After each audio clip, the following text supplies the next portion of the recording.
Now, I brought this skull with almost most of the MD codes, and I would like to review with you the layer which we should be injecting these codes. Could you zoom in, please? Please observe that CK1, CK2 are to be injected at the bone level, and for this we use needles. CK3 can also be injected close to the bone. However, we must be careful with the infraorbital foramen. If the deficiency is closer to the nose or more superficial, CK3 has to be injected into the fat pads, and more specifically in the SUF, in the suborbicularis oculi fat. As you have seen, we do not see CK4 and we don't see CK5. CK4 is to be injected into the subcutaneous, and as you have noticed, I have not shown CK5 because it's more superficial.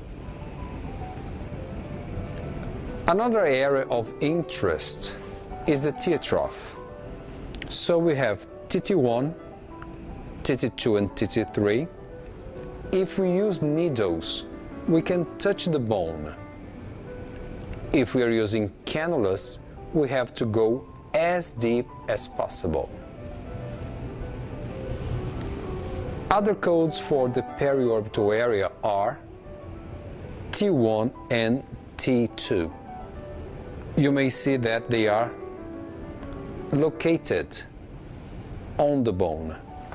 These two injection sites should be performed with needles in the deep plane. Touching the bone is advisable, so we also need to aspirate. Remember, when injecting close to the bone, we have to aspirate. CK1, CK2, CK3, T1, T2, TT1, TT2 and TT3. For the forehead, we have F1 and F2 that, similarly to the tear trough codes and CK3, they are in red. Every time we see red, we have to know this is an alert area. F1, close to the supraorbital artery. F3, close to the supratrochlea. Let's finally proceed towards E1, E2, and E3.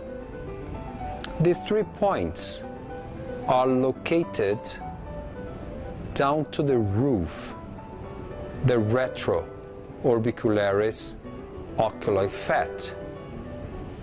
Is also a fat compartment under orbicularis oculi.